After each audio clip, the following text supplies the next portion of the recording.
Hello, this is Photography Gamer. Welcome back to the channel. Today I'm reviewing ICO. The game was originally released on the PlayStation 2.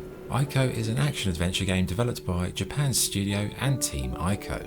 In ICO, you play as a young boy cast out by his village for having horns, which are deemed to be a bad omen.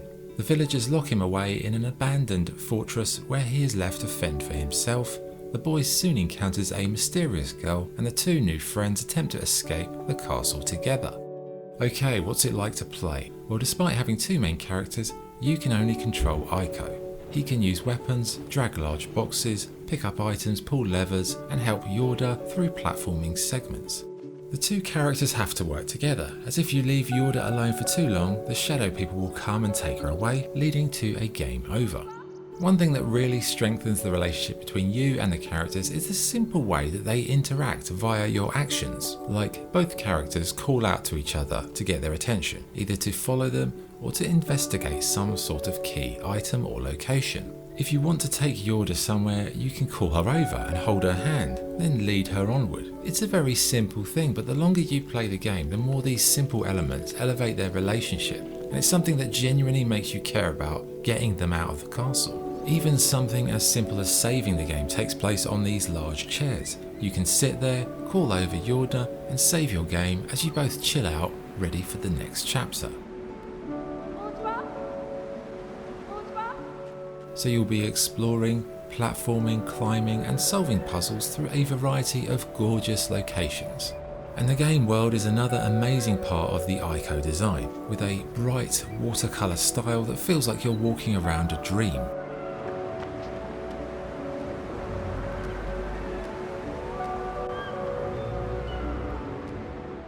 But as I said, the shadow people are not far away, and from time to time they will appear from these kind of dark holes in the environment. The shadows are in cahoots with the evil queen and they will stop at nothing to take Yorda away from you. These sections are quite stressful and tense, but also, as the game progresses, they do become quite tiresome too, as most of these enemies come with a very predictable and minimal challenge, but it does keep you on your toes, I guess.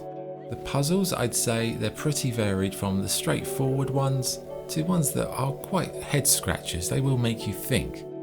Also, there is a surprising couch co-op mode in this game that the game doesn't actually tell you about. So if you and a friend feel like playing together as the two protagonists, you can. I think you just press start on the second controller and then you can kind of work it out together. So it's another nice way of playing it, one I'd recommend.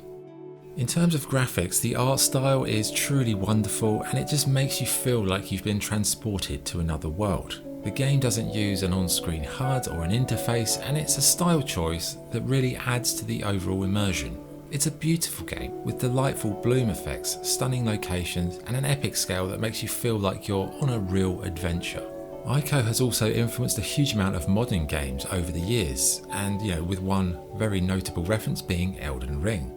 But it's not all good. The camera work is not great, with some really horrible angles, in particular during the shadow people attacks. These can be very frustrating. And it is a small oversight the developers sadly didn't pay enough attention to, but what can you do?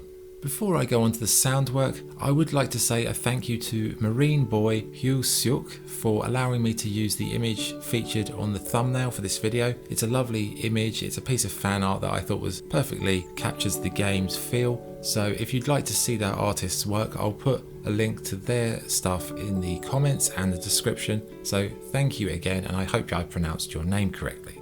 Okay, in terms of sound, the voice interactions are wonderfully simplistic but very effective. The ambience is a standout, and again, it really does help you immerse into the game world. The musical score is a unique collection of dreamy sounds that do what any good score should do. They perfectly fit the visual style as well as the delicate relationship between the two characters. Okay, good and bad points. What's good? The art style is amazing, the sound work is second to none, the relationship between the two lead characters makes you care about every step of the journey, it's a fantastic game world and features some very cool puzzles, and in the end it's a unique piece of art that deserves to be mentioned at the top table in video game history. Bad points, the camera angles can be problematic, and the combat with the shadow people confrontations does get quite boring in the second half of the game. Okay, verdict. ICO is a heartwarming journey through a gorgeous game world with wonderful sound work that sets the backdrop for the growth of a beautiful relationship between ICO and Yorda. The way the two characters interact with each other is so simple yet so intimate. This really makes you care about them from the first moment to the last, which is what any good game should do. Because if you care about the characters, you'll care about the journey, and that's why I loved ICO so much. I was fully invested in it, I wanted them to succeed, and the feeling you get from watching them interact is something that I've rarely had in any game. Also, the art style is gorgeous, the puzzles are interesting, and it's a unique game that may not have been a commercial success, but for me it's one of the most beautiful and memorable games that I've ever played. If you've never played it, I strongly recommend you give it a go. Okay, scoring, I'd give ICO a 9.5 out of 10. Okay, that's the review. Thank you for watching. If you enjoyed the video, like, subscribe or join. This is Photography Gamer signing off. Thank you.